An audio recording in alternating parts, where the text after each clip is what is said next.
कैसे चीन अमेरिका से आगे निकला है भारत। मैनेजिंग एडिटर अमीश देवगन के साथ में देखिए सत्य और तथ्य। पिछले 50 दिनों से देश में एक एजेंडा चलाने का भसक और भरपूर प्रयास हुआ। कहा गया कि भारतीय अर्थव्यवस्था की तो बैंड बजने ही वाली है और कुछ देश के विपक्ष के नेता इसका इंतजार ही कर रहे थे। देश की इंडस्ट्री तबाह होने वाली है, छोटे उद्योग तो पूरी तरह से समाप्ति हो जाएंगे। मोदी सरकार की इकोनॉमिक पॉलिसीज को खूब कोसा गया, यहां तक कि राहुल गांधी ने भारतीय अर्थव्यवस्था को डेड इकोनॉमी कहने वालों के सुर में सुर मिला दिया। लेकिन अब एक ऐसी रिपोर्ट आई है जिसने इस पूरे एजेंडे की हवा निकाल दी है और यह रिपोर्ट भारत की नहीं बल्कि विदेशी है।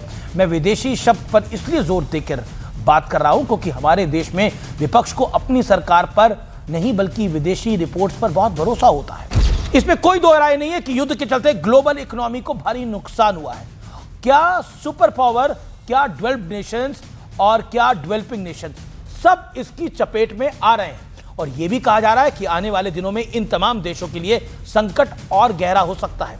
लेकिन भारत के लिए अच्छी खबर यह है कि इस मुश्किल घड़ी में भारत ग्रोथ के मामले में पूरी दुनिया में शाइनिंग स्टार बन चुका है और यह तारीफ किसी नेता या किसी देश ने नहीं की है बल्कि दुनिया में तरक्की को मॉनिटर करने वाले सबसे बड़े संगठन इंटरनेशनल मॉनिटरी फंड यानी आईएमएफ ने की है।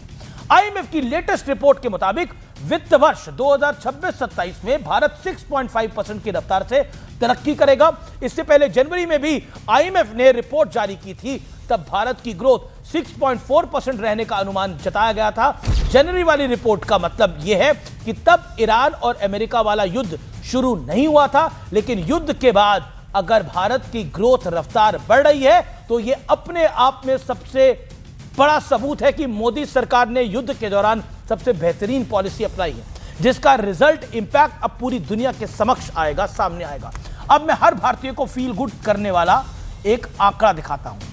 फाइनेंशियल ईयर 2026-2027 में भारत की ग्रोथ 6.5% रहने का अनुमान है, जबकि अमेरिका की 2.3%, चीन की 4.4%, जापान की 0.7% और रूस को जो बड़े सालों से युद्ध में है 1.1%, जर्मनी 0.8%, फ्रांस 0.9%, इटली 0.5%, स्पेन 2.1% और ब्रिटेन में ग्रोथ की रफ्तार 0.8% ही रहेगी।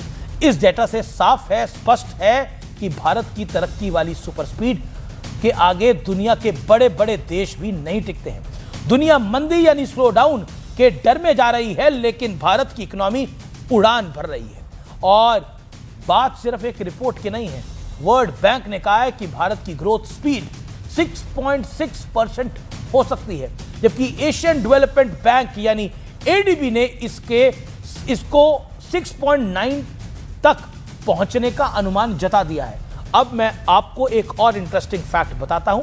इंटरनेशनल मॉनेटरी फंड यानी आईएमएफ ने तो भारत की ग्रोथ की स्पीड बढ़ा दी है, जबकि ग्लोबल रेट को 3.3 से घटाकर 3.1% कर दिया है। यानी जब दुनिया नीचे जा रही है तब भारत की ग्रोथ नई ऊंचाई छू रही है। देश की जनता तो इस फैक्ट से बहुत खुश होगी, लेकिन सवाल है कि क्या विपक्ष का भी हृदय परिवर्तन होगा और जो खासतौर पर भारत को डेड इकोनॉमी कह रहे थे वो भी इस पर बयान देंगे, क्योंकि विपक्ष तो लगातार मोदी सरकार के हर इनिशिएटिव का मजाक उड़ाता है, चाहे मैन्युफैक्चरिंग को ताकत देने वाली मेक इन इंडिया जैसी स्कीम हो या फिर मोदी सरकार की डिजिटल पेमेंट वाली योजना। विपक्ष ने हर बात का उपहास उड़ाने का प्रयास किया। वहीं अपनी सरकार जब देश में बेहतर ग्रोथ के अनुमान का डेटा जारी करती है तो विपक्ष उसे भी फर्जी बताता है। लेकिन अब तो ये आंकड़े दुनिया भर से आ रहे हैं। क्या आईएमएफ, क्या वर्ल्ड बैंक, क्या एडीबी सब भारत की इकोनॉमी को शानदार बता रहे हैं।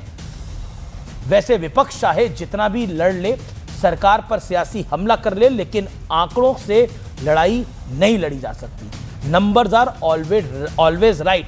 ये तथ्य होते हैं, ये सत्य होते हैं और तथ्य ये भी है कि भारत की कहानी अब आगे बढ़ रही है। भारत की नॉमिनल जीडीपी $4 ट्रिलियन के पार पहुंच गई है, जिसके बाद भारत अमेरिका, चीन और जर्मनी के बाद दुनिया की चौथी बड़ी इकोनॉमी अर्थव्यवस्था बन जाएगा और जापान पीछे छूट चुका है। और ग्रोथ की यह रफ्तार जारी रही तो जल्दी भारत जर्मनी से भी आगे निकल जाएगा। इसलिए मैं बार बार कहता हूं कि मुस्कुराइए, आप भारत में हैं और भारत तरक्की की रफ्तार पे है।